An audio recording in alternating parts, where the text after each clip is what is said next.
Thanks for tuning into the Becker's Healthcare Podcast. I am Molly Gamble, Vice President Editorial at Becker's Healthcare, and today I am delighted to spend some time in conversation with Dr. Gianrico Farrugia, President and CEO of Mayo Clinic. Dr. Farrugia, welcome to the podcast. How are you today, and where do we find you? Where are you dialing in from? Well, first of all, thanks for having me. I'm well, and I hope you are too. Calling in from Mayo Clinic on a very hot day in Rochester, Minnesota. We share that in Chicago, where I am. It's a steamy one as well. So it's great to be keeping cool with you at the very least. Dr. Farrugia, I often ask our guests to share a few key facts about their organization at the very top, just in the case that listeners might not be fully familiar with it. But in this case, I'm going to take a different approach. Instead, can you share a few key facts about Mayo Clinic that people might be less familiar with? Sure, and I'll try and weave in the non-obvious ones. Mayo Clinic started as a partnership between two Mayo brothers, both physicians, and the Sisters of St. Francis. Right from the beginning, the focus was on hope and healing, complex and or serious disease, and keeping the needs of the patient first, and that has continued. Where we are now, we're about 78,000 people. 3 destination medical centers, one in Phoenix, one in Jacksonville, the one I'm speaking to you today from, Rochester, Minnesota, a Midwest health system, and an international presence, so we're truly global. Now, there were 2 innovations that happened right at the beginning that set the stage for why Mayo Clinic is what it is today. The first is that it started from the beginning as the first integrated medical practice, which now translates into all physicians being salaried, no bonuses, everybody earns the same amount in the same department or subspecialty. The second is the first integrated medical record, which of course at that time was paper. And those 2 innovations allowed the teamwork, the collaboration that Mayo Clinic is known for. It also then translated in our obsession with innovating that resulted in the discovery of cortisone, which happened at Mayo Clinic, the discovery that you can use frozen sections in pathology for cancer care, the setting up in 1915 for one of the very first graduate medical education programs. And now moving to today, we're bringing online carbon therapy into the United States for the first time for hard to treat cancers. That's currently being built, will be online in 2027. And then this last push we've had in the last 4 years to really look at healthcare and say, how can we move it from a pipeline to a platform? And that everything comes back from those 2 innovations at the beginning. Mm-hmm. Those 2 innovations are physicians coming together, really the patient at the center for complex care. The salaried piece, it's really an interesting one, and unlike many other health systems, and then also the medical record, in addition to all the other accomplishments you highlighted. Going back to the history piece, I mean, such a lengthy history Mayo Clinic has, dating back to the second half of the 19th century, strong global reputation, consistently ranking among the top medical institutions, not only in the US, but in the world. 1.4 million patients visiting a Mayo campus each year from 150 countries. What is your vision for the role and reach of Mayo Clinic in healthcare, both domestically and internationally? Well, thanks for asking that, because it's a question that's asked, and I will always answer the same way. We need to make sure we stay in our lane. And we know what our lane is. It's looking after patients that have complex and serious disease. Those are the patients we can help. Now, how you do it and how we'll do it in the future has to adapt to new technologies, new ways of bringing healthcare in a way that is scalable. If you look at all the issues we currently have in healthcare, and we know what they are, but just the fact that there's still too much disease, there's still too much suffering, we still need to innovate more, we need to cure more patients. And then cost accessibility, and of course, healthcare inequities. The issue is that 15, 20 years ago, we would have had the same conversation. Therefore, I'm convinced that simply doing incremental change is not going to change the system. And that's why 4 years ago, even when we acknowledged the fact that Mayo Clinic, as you said, #1 in the world for 6 years in a row, #1 in the country by US News and World Report, But we have to acknowledge that in healthcare, sometimes, maybe even often, the best is not good enough. Mm. And that then led us to say, let's create something different. That led to our current strategy, which is called Bold Forward, which boils down to 3 interconnected objectives. The first is let's create more cures, but not only for acute disease, also for chronic disease, changing the way you would look at a chronic disease. Let's connect people with data, create new knowledge, but then let's make sure it gets into an end-to-end solution, so it's useful. And then perhaps most boldly is what I just had said, which is let's create the first true AI-enabled healthcare platform to allow us to move healthcare from a pipeline to a platform. And to do that, we acknowledge that the first thing we had to do was transform ourselves to then perhaps be a blueprint for others to transform. And that's what led to the creation of our platform. What's interesting is that we really felt that with so many platforms, we'd be able to bring something else into healthcare. But we know in healthcare, we have to really be careful to protect patient information, but we also need to collaborate. So if you look at the financial platforms, they're so good at protecting, they're not very good at collaboration. If you look at the social media platforms, they're really good at collaboration. They're not as good as in privacy. So we ended up with our partners, Google, Inference, and others, building a distributed data network with some really fundamental principles. And that principle number 1 is never monetize data. Principle number 2 is not only the identified data when you're going to use it, but make sure you can certify it as the identified. We did that in a variety of ways, including a technique called hiding in plain sight for unstructured data. And then we keep all our data behind a glass wall so that you can access it, but you can't actually move it. We now have over 184 AI algorithms in the practice.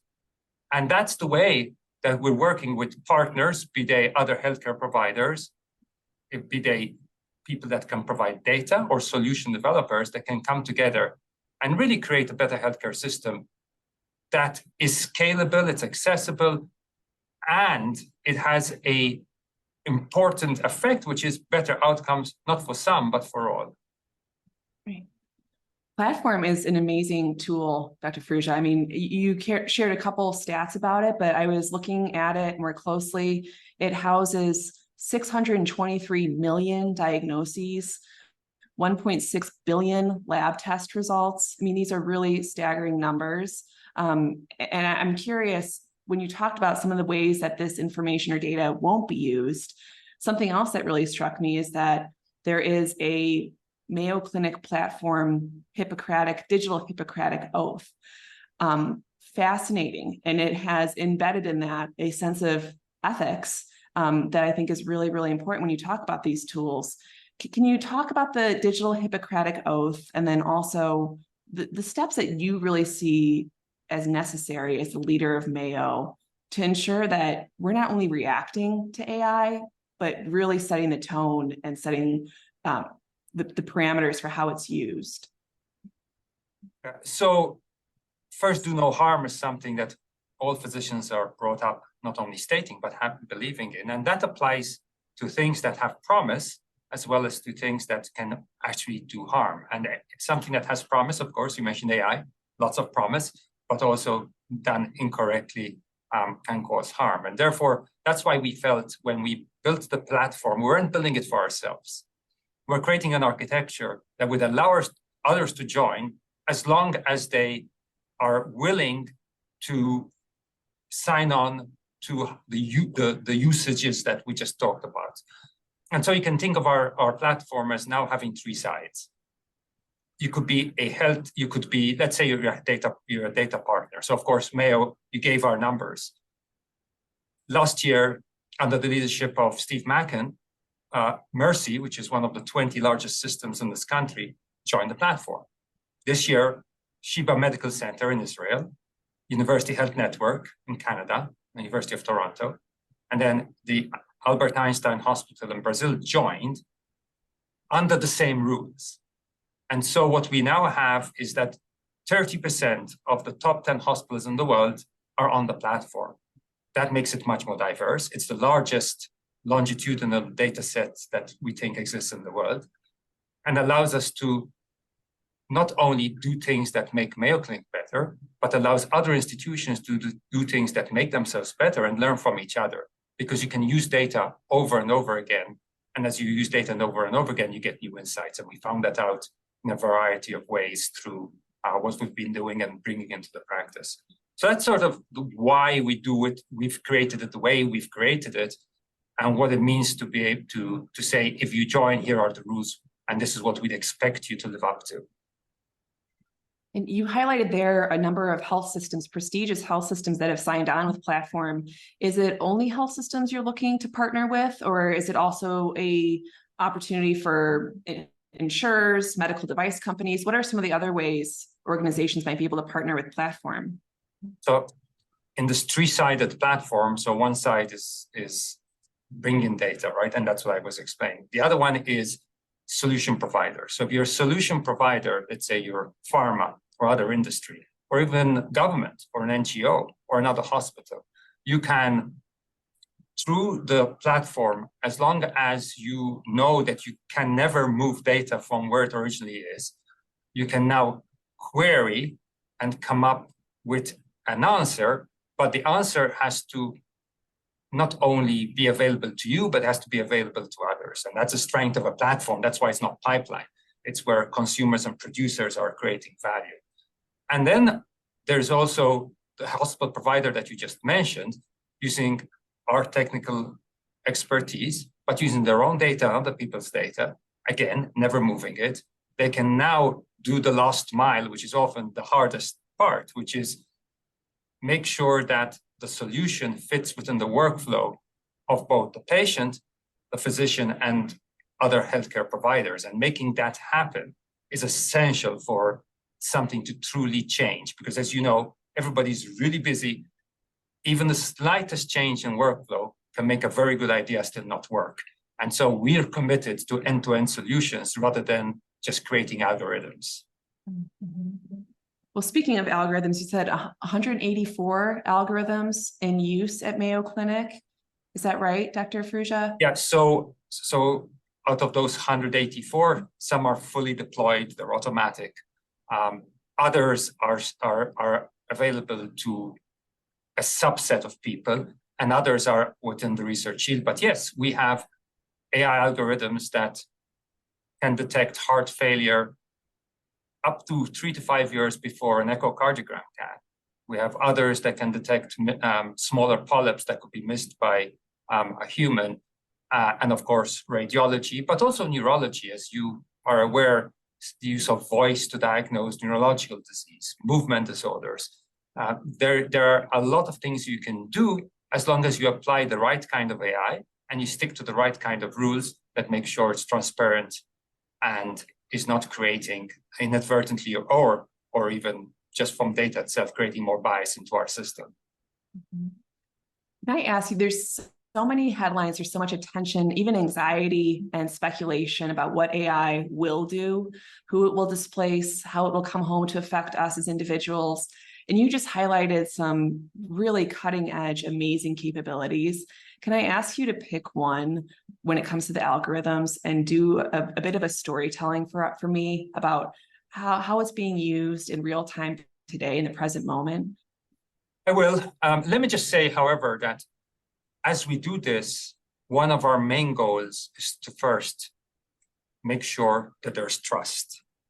We will not be able to transform healthcare using AI unless there's trust. And that trust has to happen at every level. Government has a role in regulation, industry has a role, but certainly there has to be trust of the people using it and the trust of the people that is being used for. So a big part of what we do is how do you create that trust? And we're doing it in a variety of ways. That includes within the platform having a product called Validate, where you can take any algorithm, ours or from others, and make sure that it is fit for intended use. It's very transparent about how it was developed, the populations it should be used for, and making sure that's available to everybody. We publish widely. We do that on purpose, one, to share, but also because when you publish, you get critiqued and you get better. And then we've set up coalitions. One of the coalitions we set up is the Coalition for Health AI, that now has over 750 members, and it's there to create a framework for the correct use of AI in healthcare. And then we encourage people to get involved. I'm involved with the National Academy of Medicine, helping co-lead an initiative to create a framework that will be a code of conduct for AI together with many other people. So trust is essential. You also have to make sure you use the right type of AI. So predictive AI is really good to see patterns, to see trends. And so a lot of what I've talked about and I'll be talking about, to give you the example you asked for, is in that predictive AI space. But now, of course, we all know there is generative AI, different set of issues, but generative AI is very good at summarizing large data sets and can be used for administrative burden, checking diagnoses. So applying the right AI is very important. I'll give you one example. So we have over 7 million digitized electrocardiograms on the platform. An AI algorithm was developed that was enabled us to see, as I mentioned, heart failure before you could actually have symptoms, or even you could see at a decrease in the ejection fraction. So that was developed. It was then validated against another set. And then we used it in a primary care setting and found that a primary care practitioner plus the algorithm was better at diagnosing heart failure than a cardiologist. But that data set remained within the platform. And now the same data set has been used for diagnosing silent or episodic atrial fibrillation, aortic stenosis, cardiomyopathy, amyloid. What has been interesting, however, is where it's gone since then. So our hepatologists were saying, gee, I wonder if we can use it for something else. And so now they are using it in patients' homes to monitor patients with liver failure and detect decompensation before the person has to go to a hospital, so being able to prevent that hospitalization. And then in Nigeria, it's currently being used to diagnose peripartum cardiomyopathy, which is a big problem, very hard to diagnose because all the symptoms can be attributed to something else, but now it can be used. So that's an example of both the power of the algorithm, but also the power of the platform, where different people use it to address the problem that is important to them. Mm-hmm. So if I'm understanding correctly, the algorithm or the data set initially detected heart failure years before it would otherwise be detected. And then as the data set grew and the platform made that collaboration possible, it was used to detect other conditions and illnesses, even remote monitoring for liver, was it liver failure, you said? Liver failure, yes. Yeah, and that's what it's, yes. And that is, of course, one, and then there are many like it. So that's why we firmly believe a platform model is better than a pipeline model in healthcare. That is a great example, because others can use data in ways that you cannot think of. And as long as it's de-identified, as long as patient privacy is protected, as long as there's permission to use the data, country by country, person by person, as long as data don't get moved, then you really have this very powerful tool to impact healthcare at a scale that Mayo Clinic, even seeing 1.3 million patients a year, could not. Right. I give you a lot of credit for this spirit of collaboration and not necessarily competition, keeping that data proprietary, to keeping it to yourself, to be able to have it behind that glass door, like you said, where it can be used but not moved. And that story just highlights some of the potential uses and outcomes of that. It's really amazing to hear. Well, thank you. Dr. Farrugia, you've gone on the record, and I think your commentary backs this up, as stating that healthcare must run, not walk, to AI. And I'm curious that in that spirit of urgency, what else should health systems be running and not walking toward right now? Well, let me first say why I said that. So I said that because I look at everything from a risk-benefit ratio. If healthcare were perfect, we could wait. Healthcare is far from perfect. Therefore, there's the urgency you just described. That doesn't mean we should be reckless. But what it means is we should be skeptical, but we shouldn't be cynical. And that's why I made that comment about running towards AI. It's fully acknowledging that there are still issues we need to solve, but also very aware of its potential to be able to have affect greater good for everybody. That's really the same for the platform. Truly believe that creating this AI-enabled platform in healthcare was something that we needed to do, but it's also there for others to use, and others can create their own platforms, but moving from pipeline to platform is something that I think we should run towards. Now, interestingly, even as we all push hard, as we should, to move towards a fully digital healthcare system, with all the advantages it has for everybody, we cannot forget that patients will still get sick and will still require hospitals. And one thing that I would like to point out is that our healthcare physical infrastructure is really old globally, not only in this country, but certainly in this country. Age of plant, which is one way of describing the age of a physical infrastructure, is the oldest it's ever been. And we haven't had any infrastructure bills in healthcare from over 50 years. And there are hospitals that if they were a hotel, you probably would not book to stay in. We need with urgency to renovate the physical infrastructure of healthcare in this country and globally in order for us to properly do digital healthcare, because the future is really a seamless integration of digital and physical, and you can't do one without the other. Mm-hmm. And then I'll end with one more. It's a boring one, because it's been a while here for a while, but it's still an essential need to run towards, which is value-based healthcare. You've spoken about it. We've all spoken about it for a long time. So it's more like a marathon than a sprint. But the bottom line is rewarding excellence and not rewarding mediocrity is something that we need to continue to push for. And therefore, it's one other thing that we should run towards. The age of plant comment is very interesting. And it's something that you hear a lot about in California because they have to meet the earthquake standards, Dr. Farrugia, but I had not really thought about at a national and global level, the average age of how old these infrastructures and buildings are. So to your point, I would hope that there is more attention at the government level for some support there to modernize these buildings. Yes, it's healthcare infrastructure is very expensive, and some places like Mayo Clinic can afford it. We are right about to commit several $1 billion to continue to build the right kind of future physical structure. But we know that's Mayo Clinic, and we also know that there are other places that need help to get it done. But we cannot practice the kind of medicine that our patients expect from us in some of the hospitals that exist, as I said, in this country, but also across the world. Dr. Farrugia, I am so appreciative of this time with you today. We covered a number of different topics. I wanted to check in with you. Is there anything you weren't able to touch on with me so far that you'd like to leave our audience with?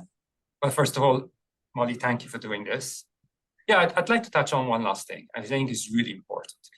We talked about a lot of things. They all involve a lot of change. And for leaders, this amount of change in healthcare is unsettling. You can just imagine what it is for a healthcare worker. Tom Friedman called this a Promethean moment, a moment where nothing will be the same again. Even as we push forward, because it's going to make healthcare better, we have to stop and make sure that our current healthcare providers are doing incredible work. People involved in healthcare are given the opportunity to see where we're going, to absorb how this affects them, how they can contribute, and feel secure in their jobs. We need a really committed workforce in healthcare to transform healthcare. And I think it's the onus is on us as leaders to make sure that we're embracing who we currently have, even as we look towards creating a brighter future. Such an important point. As much attention as is on shortages, and rightfully so, making sure that the people who are with us today and caring for patients and powering hospitals and health systems feel very appreciated. Dr. Farrugia, I want to thank you for being our guest on the Becker's Healthcare Podcast. This was truly a pleasure to check in with you, to hear about the great work of Platform, to hear about your vision. I love the quote, "Good is not good enough," pushing for greatness and straying and avoiding mediocrity. You packed a lot in the time we shared, so thank you. Thank you again for letting us do this together. Thank you.